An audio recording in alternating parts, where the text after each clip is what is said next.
So we have touring seasons.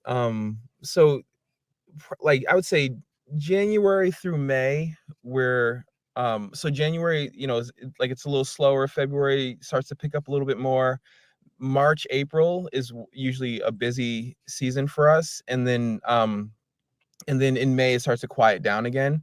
And during the summers, we usually do a couple of weddings or corporate events or fundraisers and that kind of thing, and then it picks up again in the fall. And then in December we have a Christmas tour that we do, and that's usually our busiest season. Like our busiest month is December. Yeah, of the year. Your Christmas music is fabulous. It's just fantastic. Thank your you. interpretation. That's really cool. Thank you. What would you say to someone who is not familiar with you? Something you wish they knew about the Sons of Serendip? So I would say, well, I'll tell you about the concert, like the experience of the concert. So I would say that what we try to do is we have music that people know and love, music that people might not know, but like it's a chance for them to hear something new. But then also some originals as well. And then we sprinkle in storytelling along the way too. And a lot of the stories have some humor behind it. And then eventually it leads to more reflective, meaningful, stories that hopefully will have some kind of, impact on people in a positive way. And so like there's an arc to the concert. And it's very intentional, and it's and the whole hope is for the experience for the audience to be something that's meaningful. And we don't see ourselves just as entertainers. I think a lot of times on America's Got Talent, that's what it's about, is entertainment. Right. But for us, the way that we have set up the concert, it's about connection, and it's about because in a way, like music, and this is something I've learned too as well, is that music is something that I love to do, but it's also an expression of love too. And so that's how we have set up our concerts, is just a way for us to connect with the audience and and share an experience together. You're like the anti-Grinch. My God, you make who could be in a foul mood after talking to you? For God's sakes, it's unbelievable. Well, I love how your group came together. I love how your group came together. I love how touring season, and it's almost like you've kind of written the model that others could follow, because it's such a hard business. And yet the way you guys have gone out is like it should be. It's Thank you, Bulldog. All right. I lost. You got that's it's all right if we lose him. Yeah, our internet here. Yeah. Is yours is funky? Yeah, something's going on. Yeah. Oh, cool. Yeah. Well, we're really looking forward to it. It's going to be a fantastic show. The CPAC, the Cedarburg Performing Arts Center itself, is really a fabulous building for a small little burg that we call Hooterburg sometimes. It has a hell of the acoustics in it are fantastic. So you will really enjoy performing there. And a lot of people can't wait for you to come and take them on the arc. Take them on the arc. Great. Exactly. Yeah, we're excited. Yeah. and grateful, that we're gonna have the opportunity to head your way and perform for the folks in the community. So great. And October is usually a good time of year weather-wise. Thank God you're not coming in January. Is like, don't do it. No. Go play in Hawaii or something. Right. There's not a lot to recommend anywhere you're out. Stay inside. We have good hot chocolate and coffee. That's what we nice. Yeah. Awesome. Well, thank you, Micah. Appreciate it. Yeah. Appreciate you taking the time, and we'll get this out there and spread the word that the Sons of Serendip are coming, and it's going to be exciting. Yes. Awesome. We're really looking Thank you, forward to guys. Okay, that's an interview. You're the best part of the interview is your cutout on you right when you were talking was fantastic. I blame Cedarburg taxpayers. I think If you're a taxpayer out there, I blame you. Lola was behind the scenes, the mic, unplugging your mic. It's very, very and your pithy. internet. I had genius things to add, and all of them were You know, the best part squelched. is that can't be disproven now. You're lucky. That's exactly right. You're off the That's hook. exactly right. The speaker on the hook. So it's going down this weekend, right? Yes, Saturday night, Huge. 7:30. It is. Huge. Are you going? I am. Nice. Yeah. Cool. I'm the anchor of that group. Slowly working his way down to the depths, the coral depths. Saturday night, 7:30. It is a great theater to see Yeah. a show. The acoustics are fantastic. They're going to sound great in there, I'm sure. I mean, that's pretty damn cool. So with a harp, with a harp and a cello, exactly, and keyboards, and his voice, which is fantastic. We should bring on. Speaking of a fantastic voice, the luminous one. the gal that has more sass and class in her little finger than you have in your little finger. The luminous little lady. All right, let's bring her on. It's Patty Galoon Hansen, the gal who makes us look so good. Nice blue, Patty. That's right. That's great. Thank you. How are you? Right. Are you making a statement with that outfit today? No, but I had pants to match too. I was quite cute. Had? Get your pants on. You're on the air, for heaven's sake. What is going on? No way, man. We won't go Nobody's pantsless on this show. Are you wearing pants? Who are you asking? Anybody who comes on. That's right. Well, they're not matching anymore. Oh, very nice. Nice. Wish mine looked like that. Oh my gosh. Cheetah. Here, kitty. Here, kitty. My goodness. Can't say the P word. Get some Frisky's buffet. What would Charles tells him Riley say? Pauline approves.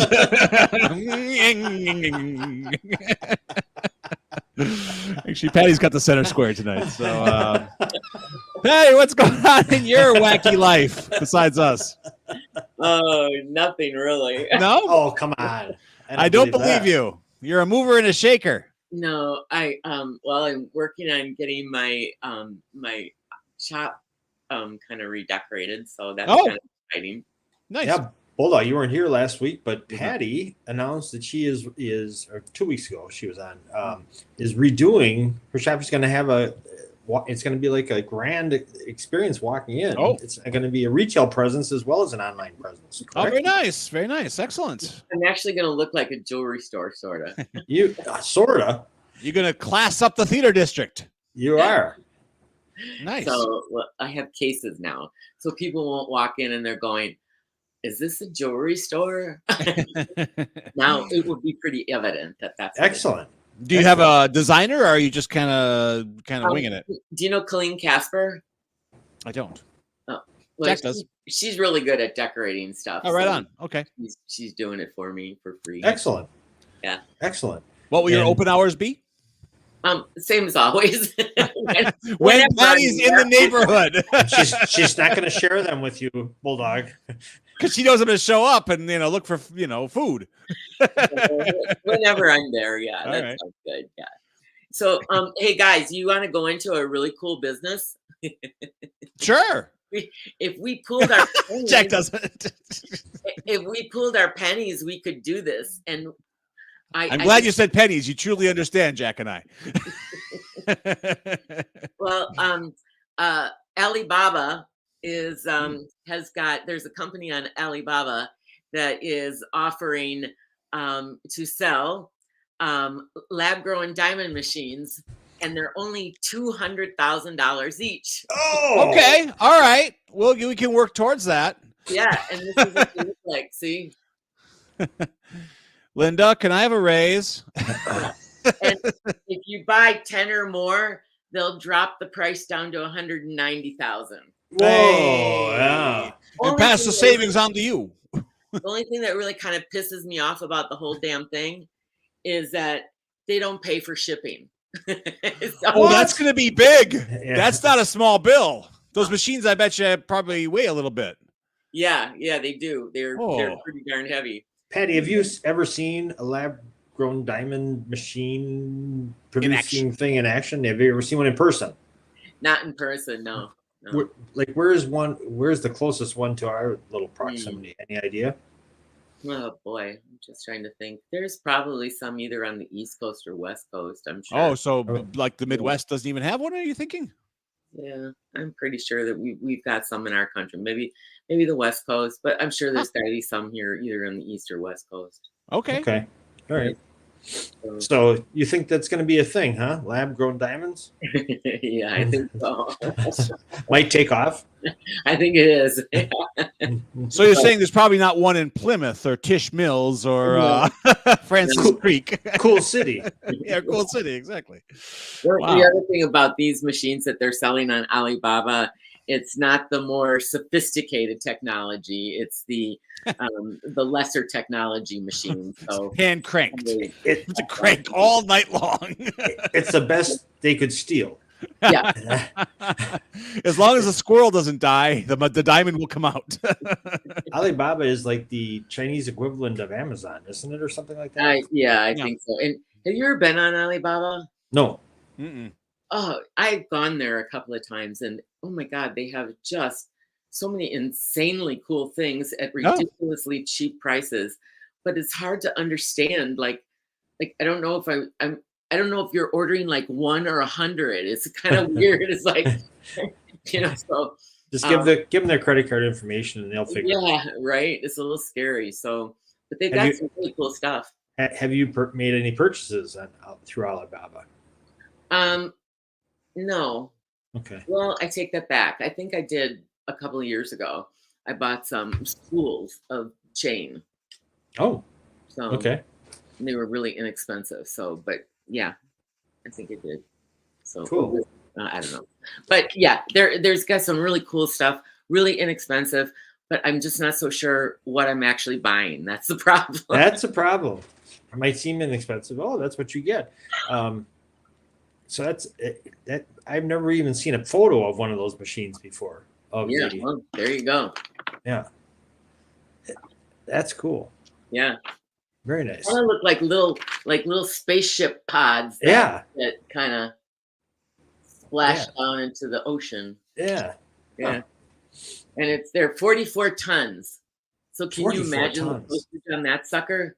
Oh my God! And it's just think if you bought the 10 to get the discount. Yeah, right. That would be 440 tons of shipping. In order to grow it, it does say that it requires a diamond seed. It requires diamond seed crystals to start the growth process. Huh. So you have to have little tiny diamonds. You have just like a cultured pearl. Instead of putting an irritant in, you have to put a little tiny diamond in to start the growth process. Ah, no, really? Yeah, that's what it says here. Okay, I believe you. It says it requires diamond seed crystals to start the growth process, plus high quality graphite, iron, or cobalt crystal catalysts, and precise temperature and pressure control systems. Ah, sounds very complicated. It also sounds like it uses a lot of electricity. Yes, just a bit. Climate controlled. We need that. So do you have a date, Patty, when the new store is going to be completed that you're shooting for? No. Okay. I hope maybe not by the end of next week, but the week after. Yeah. Oh, okay. Yeah. So you'll be in good shape for the holiday season. Oh gosh, yes. Okay, good. Excellent. Yeah. And the pumpkin walk, you got to be ready for that. Well, we got the Scary Bloody Mary walk first. When is that? Oh, that's not this Saturday. It's the Saturday after. Okay. Yeah. Okay. Yeah, that's a biggie. That's a biggie. Have a few drinks and come on in, right? I love it. My niece and my youngest stepdaughter and Michael and we all go together and we have lots of fun. Oh, excellent. Yeah, a lot of people love that event. Yeah. Do you dress up? No. No. Where's the best Bloody Mary you had in Cedarburg? The best Bloody Mary, bar none, Art of Joy. Really? Yeah. What makes it so? Um, I don't know what they put in it, but it's not as acidic as all the other ones. It's more calm, and it's kind of got a sweet, tangy taste to it. Mhm. It's got a great combination of flavors. I like that one is the best. They just won the Milwaukee Mag's 2024 Best of the Burbs North Area Cocktail Place. Yeah. Stillhouse came in second. Oh, who did? Stillhouse. Oh, okay, cool. Yeah. Very cool. So Yeah, no, Art of Joy has the best Bloody Marys ever. Oh, and have you been to the moonshine place and had some of their moonshine slushies? no, but I was just telling Margot was going there on Saturday. Okay. And with some friends, and I said, you know who loves that place is Patty loves the Shinery. And she goes, really? Yeah. Does Patty drink? And I said, are you kidding? Does Patty drink? Yeah. Yeah. Does Pope shit in the woods? Yeah, right. Yeah. Yeah. But So they slushes? have moonshine slushies. Slushies. So they make them there. It's not something you can't, because it's like a store.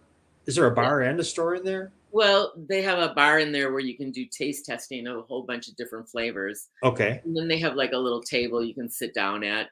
And then, of course, they have the outside tables and chairs that if it's nice, you can go outside and sit. Well, then how do you get the slush? Is slushies just samples, or are they actual No, they're full-size actual drinks? They're actual drinks. Okay. Yeah. Cool. I'll tell her that. Yeah, and they are so good. Oh my God, they are good. Are they in the Scary Bloody Mary dealio? I don't know if they are. They were not last year. Well, I think they were last year, but we didn't go there because the year before, we did go there. I wasn't crazy about their Bloody Marys. It was too barbecue-y. Too moonshine-ish. Yeah, well, if it would have been moonshiny, it would have been good, but it was more like really barbecue sauce like you were drinking. It was not, I didn't like it. You've mentioned that place a few times. So Art of Joy, Shinery, those your. I wish that Shinery had like a bar that you could actually sit at. Although I'd probably be there just getting drunk as a skunk every night. Does Mr. Wonderful like it there too? No, I mean, he likes it, but not like I do.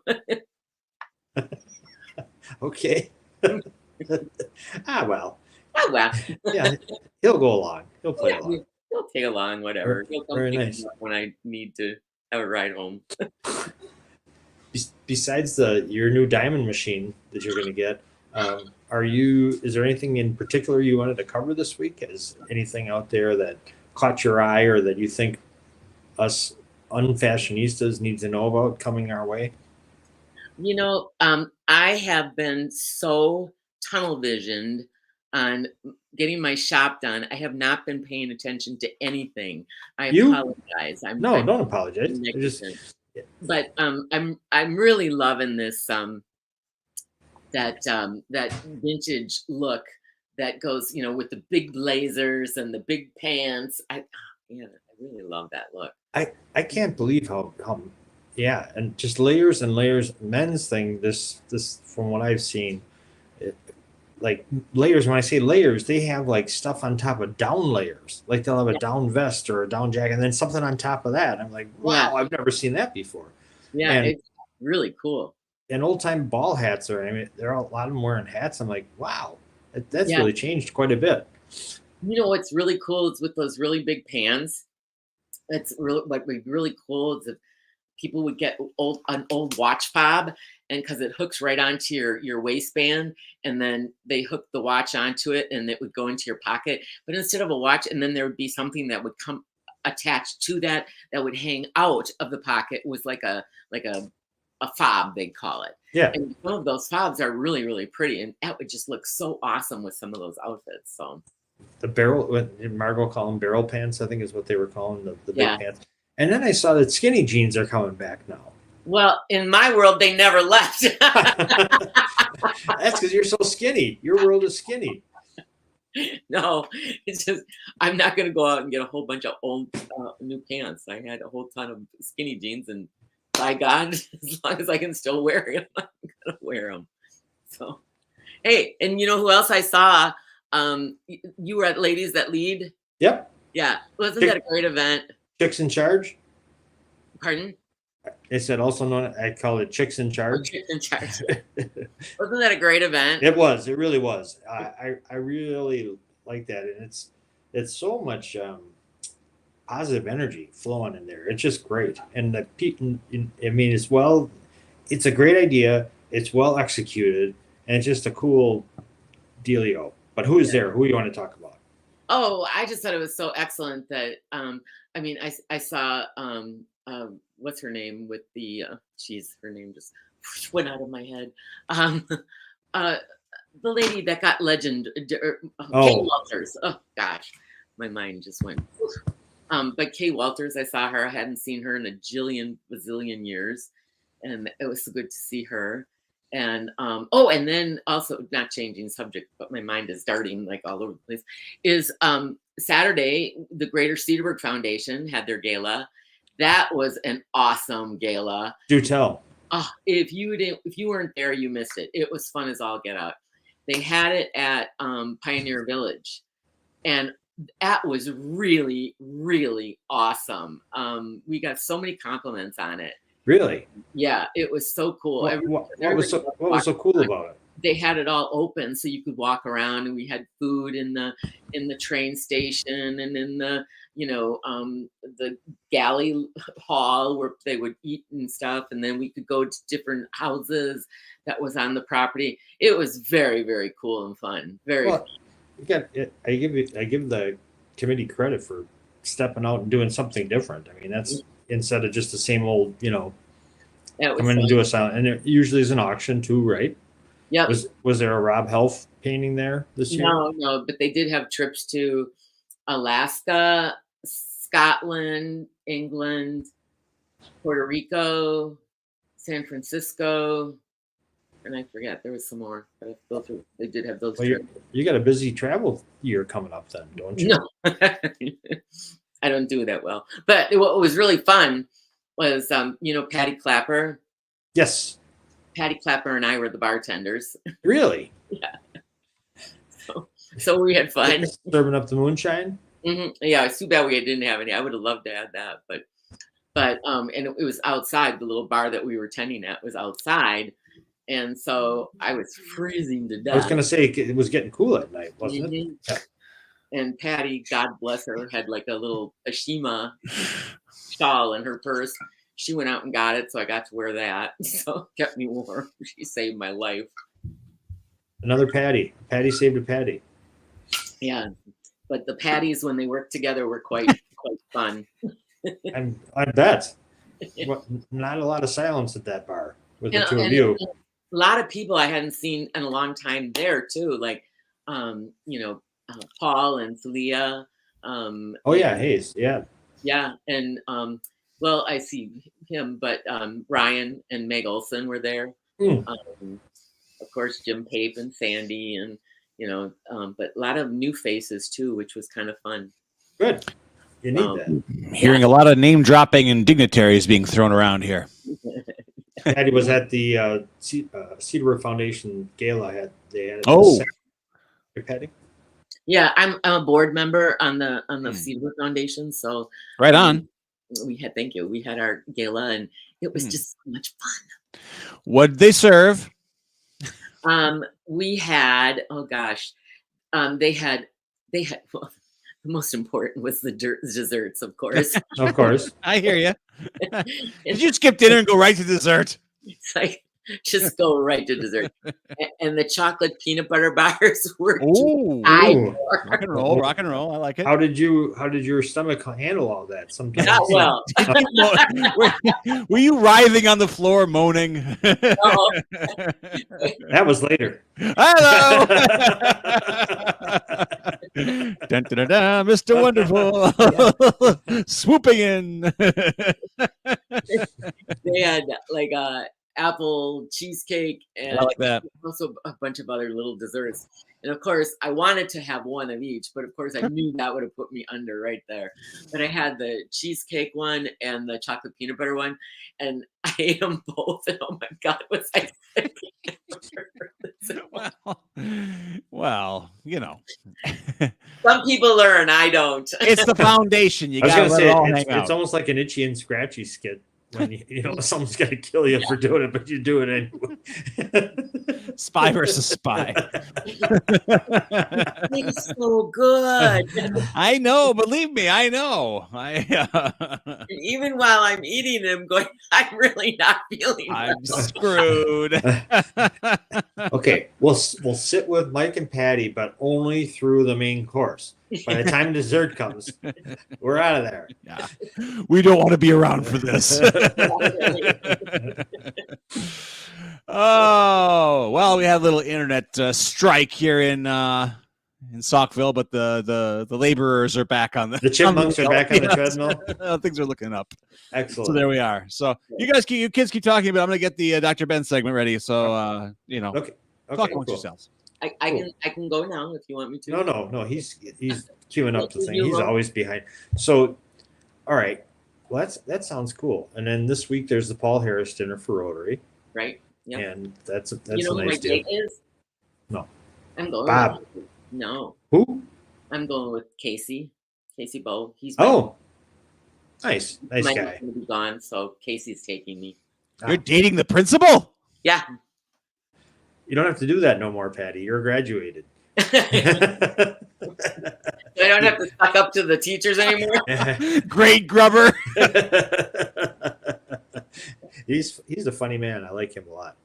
He is. He's the funniest guy ever, and he's so nice. And you know, he has got to be one of the fairest, even-minded persons I have met. I mean, even if he doesn't agree with you, he sits there and he listens very quietly and patiently to what you have to say. He really tries to understand what it is that point you're getting across, even if he doesn't agree with it.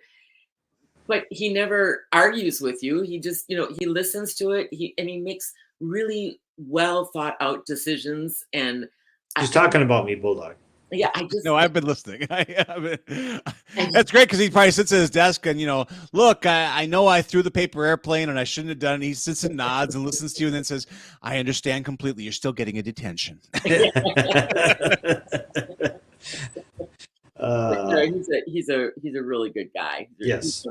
He was Michael's son Boomer and Casey were best friends all through school. So very cool. I vacationed with Casey and hey. best and his worst. Good. Yeah, he's a nice guy.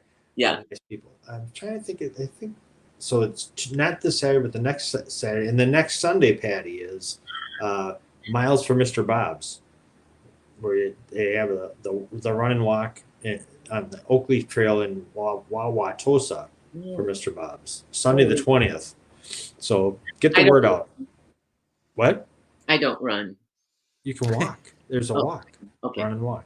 You can talk to Bobby. He's going to be the guest speaker at the Paul Harris deal. I know. That's great. He's my other Mr. Wonderful. Oh, he's great. He's yeah. great. The three top Mr. Wonderfuls: Michael, Mr. Bob, and you. So, I can't tell if she was pointing to you or me. Well, That's just because he's got the cool city brew going. Yeah. Done. It's gone. Finished it up. Oh boy. All right. It's good. I liked it. Certainly wasn't. Again, it says lager on here. I'm like, what an IPA-esque lager that was. But I don't know. Maybe it's Trivers. They might not know their terms. Right. I don't know. Yeah. But it's very tasty. It's beer. It's lager. It's beer. Yeah, it's good beer. So, well, I do have Dr. Ben queued up whenever you cats are ready. I don't know. Okay. I think we're ready. All right. And we're anxiously anticipating the grand reopening of Galoon Fine Jewelry. Do you have a date? On Washington Avenue. Not next week, but the week after. Yeah. That's a date. All right. Cool. Yes. Sayonara, guys. I'm going to bed now. I highly recommend it. All right. See you around. All right. Take Thanks, care, Patty. Patty. Bye-bye. Thanks for checking in. See ya. The great Patty Galoon Hansen, currently in the midst of a massive redesign or refit of her shop. Yes. Right on. We should broadcast live from that shop. Maybe. I don't know. Can we do that? Sure. As long as I don't know if she has Great spot, right? I hope part of her, if her redesign involves Wi-Fi, we can do it. If there's no Wi-Fi, we can't do it. Oh, she was right there tonight. Oh, was that her shop? No, she's in Yeah. her house. No. Oh, really? It looked like her house. It looked like her Oh, usual maybe? spot in her kitchen. Oh, yeah. okay. Yeah, I recognize the strange, creepy doll in the background. Ooh. It's just between the Union House and the Riv. So Yes. just get popcorn and booze. And whatever you need there. Yeah, absolutely. Yeah. Well, cool. All right. Well, let's another interview that you did. This is from September 27th, but it's still fresh. Yeah. Dr. Ben has been Dr. on Ben. fire. He's great. Yeah. All right. But I'm calling you. I want to talk to you. Okay. My phone is back up and good. yes, devices are working. Okay, good. But let me see where did I put Dr. Ben? He's in downloads, I think. Yep, here he is. Dr. Ben. Live forever with Dr. Ben. He's great. Listen to him. It says they do what he says, can you live forever? And if you don't, you can sue him. Not us. There we go. I'm sure he'll appreciate that. All right. Dr. Ben Quist from Forum Fitness. Here we go. We'll be back next week with lots of guests and larfs and beer. Enjoy your week, everybody. Thanks for coming by. See ya. Bye-bye. Here's Dr. Ben and Jack. Hopefully. Is Friday today, and that means it's Ben is in the house. It's Ben's house. It's not Ben's not in the house. This is his house, his sauna, his locker room, his deal. He's the man, doctor of physical therapy and attitude and food. So all of the above. You got questions, he's got answers. I got questions, he never lets me ask them. Doesn't matter. Here he is. He's the man, Dr. Ben Quist. Welcome, Ben. Oh, thank you for that amazing introduction. That just does my heart good. It's good. It's good to see you speechless for at least a second. You got speechless for a moment. So I have a pretty boring topic for today. So if you want to skip my topic and just No. or two, that's totally fine too. No. You may think it's boring, but you know so much stuff that people don't know. Whatever you're bringing brings value. So we got that, and maybe we'll fit in a question or two later. Okay. Okay. Okay. I like it. What do you got? What you got?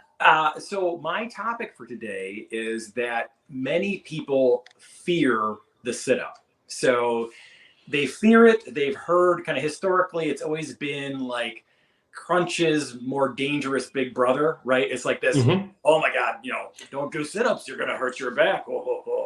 So, Is that why sit-ups kind of went out? I mean, did Crunch, it seemed like Crunches came in and all of a sudden sit-ups were out of date or outmoded or something. Is that right? Yeah, it just became something where, people were experiencing pain in their lower back or injuring themselves with a full sit-up, especially when they had their feet locked underneath something. So the conventional wisdom was like, okay, let's just have everyone stop doing sit-ups and let's do crunches. And the thing about that is, in many of the real life patterns that we have to use in life, you have to do a full sit-up. So things like getting out of bed sometimes, or getting off the ground, or horseplay with your kids in the grass or with your dog or whatever. You sometimes have to do a full sit-up, and if you don't have that movement pattern established in a way that it's going to work for you, you can end up hurting yourself in everyday life. So I do think it's an important movement pattern that everyone should include if they can. Okay. So well, you made me think just when we were in the recent past, we were talking about those evil slouching chairs that people use at soccer games. Yeah. You need a sit-up to get out of those things because you sink into them. You're so far low to the ground on those. You gotta your slumpy posture. You got to do a sit-up. Right. But yeah, and certainly I would never advocate for sit-ups if someone had orthopedic problems in their back or disc issues, or if there was something that, was something that stopped you from doing it. Of course, that's fine. But for the normal person who, is doing fitness and things of that nature, really a sit-up, if it's done appropriately, can really be part of your routine. So that was the focus of our YouTube episode that's coming up next week. Excellent. What people do wrong with their sit-ups and why sometimes it causes pain. And it's such an interesting, it's interesting when you look at how somebody does a sit-up when it goes wrong. So, as you're coming up into a sit-up, you are basically rounding at your lower back or flexing your spine, the lower part of your spine. But then sometimes as people are coming back down, they flatten their back or fall back into like a straight back position and hit the ground with like this kind of flat back position. And that is usually where the pain and problem comes at, versus what you should be doing is rolling through your lower back, or when you first hit the ground with your lower back, you should still be in a flexed position. And it is the interplay between two muscle groups that occurs, your iliopsoas, or your hip flexors in the front, and your rectus abdominis, which is like the six-pack muscle that most people think about. And so I don't know if you've ever, Jack, if you've heard that, like many people may have heard this, hip flexors can be tight or cause pain on people. So, and the hip flexors are the muscles that flex your hip or allow you to bring your knee up into the air. And the iliopsoas part of those muscles, it's a fascinating muscle group. It actually, part of its connection is to the front part of your lumbar spine and the very top vertebra, or sorry, the bottom vertebra of your thoracic spine. So it connects into the belly side or the front side of your spine and then down into your femur. So it allows you to raise your thigh up into the air. But the weirdest part is it's like connected to the front of your spine. Like that doesn't seem like a good connection spot to me, right? Because you got something pulling on the front of your spine, and that's why the hip flexor can cause all these problems. And when you are doing a sit-up, a full sit-up, you have to flex at the hip and crunch at the spine, or flex at the spine. So the hip flexor gets really involved, but it's pulling your spine into extension, and then the ab muscles are pulling your spine into flexion. So it's like this death match occurring between these two muscle groups. And in many people, the hip flexor is stronger, or they're just not able to have the motor control to sequence the motion appropriately. And that was kind of what the whole video was about. Some different drills you can do to do a sit-up correctly, and ways to unload a sit-up so that you can practice it in perfect form and then work up into doing a sit-up and doing it properly. You said something just a minute ago that kind of really piqued my interest. You said, especially when people have their legs or their feet anchored to something, more problems occur then. It seems to me that less problems would occur then, because you have something solid you're doing. Did I misunderstand that, or is that right? Typically, there could possibly be more of an issue because you can activate the hip flexors more strongly if your feet are secured, because then the bottom part, the femur part of your hip flexors is like secured because you have your feet underneath a piece of furniture or some dumbbells or whatever. So they can pull harder. And if you ever look at the anatomy, which we show in the video pretty distinctly, it is just bizarre that muscle group connects on the front, the belly button spine, right? I mean, it's just weird. It's connected all the way up and down the front there. So if it's pulling really hard, and many people have overactive, very tight hip flexor muscle groups. And do you know why their hip flexors are tight, Jack? Why? Come on, you know this. Why are their hip flexors? From sitting all the time. Yes, because they're sitting all the time. So they're sitting all the time. So a common theme of a lot of the things I talk about is like people just sit too much, and then those hip flexors get all tight. So then they're even pulling harder on the front of the spine. Then someone tries to do a sit up, and then bang, an injury occurs. So it is about having the appropriate amount of length at the hip flexors, in addition to having the right balance of strength between your abdominal muscles and the hip flexors when you're doing that movement pattern. But if your feet are locked underneath something, you're going to be able to activate those muscles much more strongly, which could produce more force at the spine, which could then produce an injury. Okay. So when it makes sense when you say it. I just have to remember that. Are sit-ups part of your normal routine that you do as a not as a PT guy, but just as yourself? Do you do sit-ups? Yes, I do. Yep, I do sit-ups. I do a full roll-up. And the reasons for that is I do feel it is a motion that we have to use in regular life. It's best to be strong in that motion pattern, because if you aren't and you try to do it, there's even more chance it's going to be problematic for you. So I think it's a great idea to keep that whole anterior front half of your body strong. It's kind of an interesting thought too, because like we were just talking about that when we were filming the episode. And Rock, I had to film with Rock today. Oh God, so that's was too bad. Oh my God, did he break into song? Did he have a sit-up song that he could sing to you? He didn't, but it was awful. It was really a tough episode. But he did bring up the fact that, we were doing a crunch to the front. There's something called a Jefferson's curl. I don't know if you've ever heard of that motion pattern. No. But it's the idea of actively flexing your spine and then going into extension from load. So what that would look like, I'll try to show it to you. So it'd be here. Most of the time when we deadlift, we keep our back totally straight, right? We're not going to do it that way, so we're moving just at the hip. A Jefferson's curl is where you would kind of allow your whole spine to flex and extend up through your spine under load. So it'd be like a deadlift where you're doing it in the worst possible position, right? And him and I were having a discussion as to why that would be good or bad, or should people ever do that? And it's kind of the same concept that, like, sometimes you have to flex your spine and then come out of it when you're picking something up. So it's my thought process that it is good to train that sometimes at a submaximal load very carefully. So we're kind of talking about that, but like doing like a stiff leg deadlift where you flex at your spine a little bit, and then extend, in addition to flexing and extending at your hip. We've done in team training sometimes with Jeremiah in warm up, where he'll say, put your chin to your chest and slowly roll down and slowly roll back. So you don't have any load. It's just you, and it's part of a warm up. But that's when you said that, that's what I thought of when we do that. And it's not often when we do that, but. Are you doing it in the standing position? Yeah. Yep. So that's a Jefferson's kind of curl type movement. And Jeremiah is doing it in the correct way, which would be more of like a practicing or a warm-up movement. Yeah. But really, for your listeners, the most important thing that you need to be able to do is you need to be able to differentiate when you're moving at your spine versus moving at your hip. So that is, I was just talking about this with one of my clients this morning, and her husband is like a disaster zone. Like he has hurt every joint in his entire body. All of these replacements, every joint's like, he's like, a bionic man. And it's been awful for him because this has happened to him through his 50s and 60s. And it's really 2 decades of life where he should be really vigorous and still be very active. And he can't. It's kind of destroyed his life. But one thing I've noticed about him is that he has always had a really hard time knowing where his joint position is in space, or knowing when he's stabilizing at one segment and moving at another.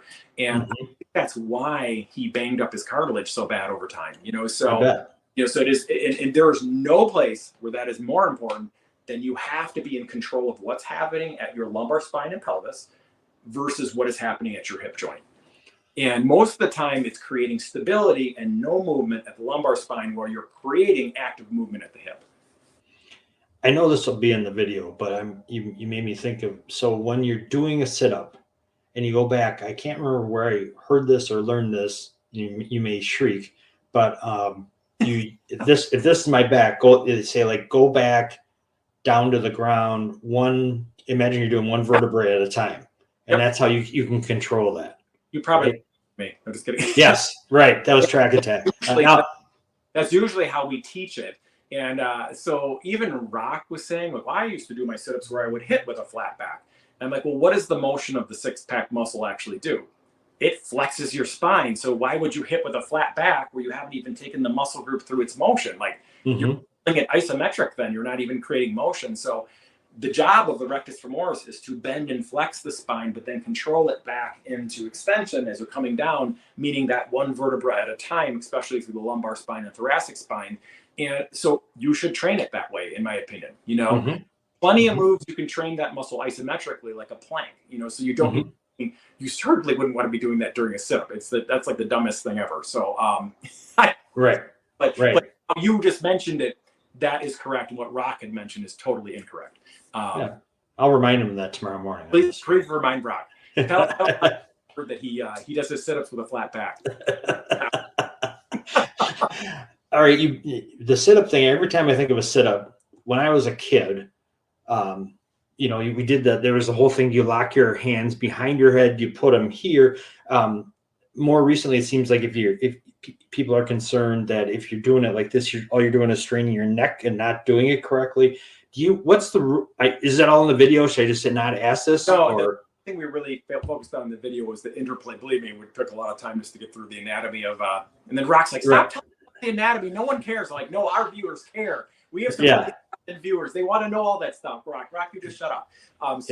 Anyways, we didn't have time to go through all that, but I typically am a fan of just a little bit of support on the cervical spine or the ears. It doesn't really matter. The main thing is if you're going to use your hands behind your head, you shouldn't be pulling with your hands into your neck. But they're just for some people.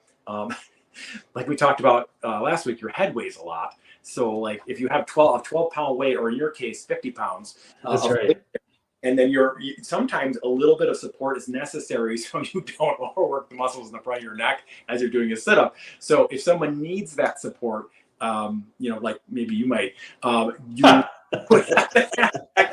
that's totally fine. Unless you are pulling through your head, you don't. It's just there to stabilize or support.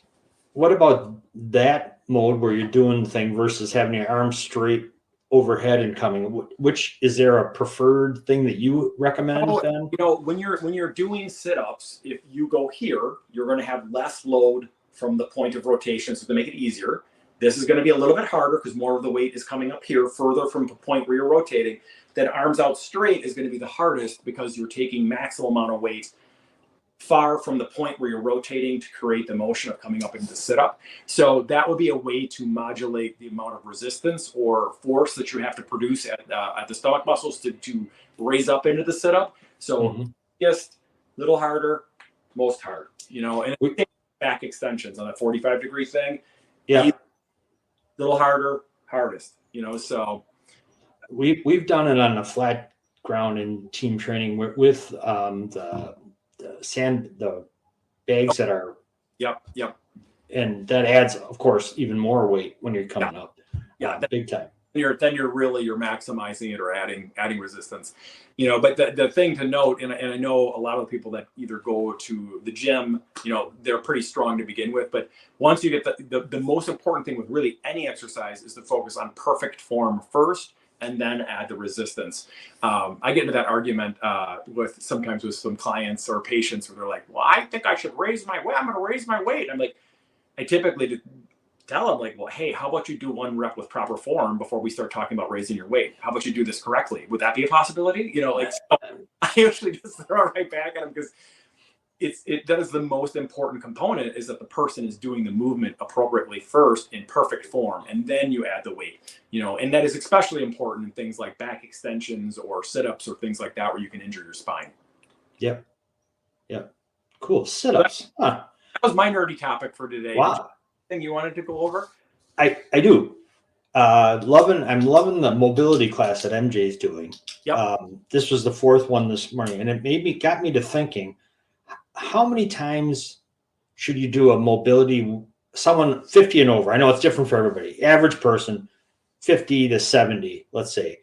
How often should they do a mobility workout in a week versus a strength? Is there like do one mobility for two strengths, or is there anything like that you can recommend as to how often that should be? That's a really good question. So usually what I will do with individuals is we try to find areas of mobility where they have restrictions that are either causing pain or causing bad posture or might lead to injury. If I find things like that, those mobility drills, which might take them 5 or 10 minutes, need to be done daily, until we correct the mobility issue. And remember, mobility is the interplay of muscle control and strength and range of motion. So it's both those concepts. Many people have the mistaken idea that mobility is I'm just stretching, or I'm just I'm passively stretching, creating mobility. But mobility is the ability to move your limbs through a full range of motion as well. So you have to be able to control it, have the strength to do it, and have the range of motion to do it. So if someone has an impediment that I think is going to cause a problem, I normally have them do it every day. But once they get it back to where they got the mobility where it needs to be, then you can bump down to once a week, twice a week, 3 times a week, something like that. It'd be interesting. I should come take MJ's class. I'd be curious doing in there. But she's done it different every week. Yeah. Today was along the bar that's in the. Whoop, we lost you, Ben. Ben.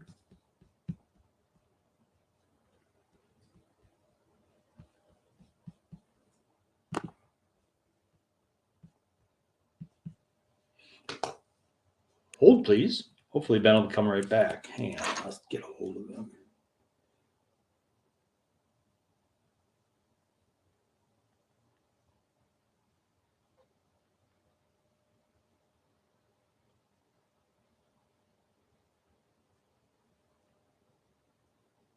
Just sending Ben a message.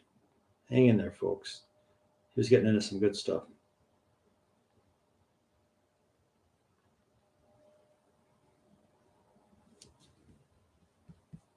You left the studio. I don't think. Oh, here he comes. Hey, man, you can't do that. People are freaking out. They're stuck here with Big Head Jack. Sorry. Every time I get a telephone call, it cuts me out of the live stream. I forgot to turn off my mobile phone. But I gotta go. I get my dog to the vet. So Okay. All right. We'll talk next time. You should. It's different every week. That's all I'll tell you. You got to go. Okay. Take care. Thanks for good stuff. You too. See ya. Bye. That's it for Ben Quist. Have a great weekend, everybody.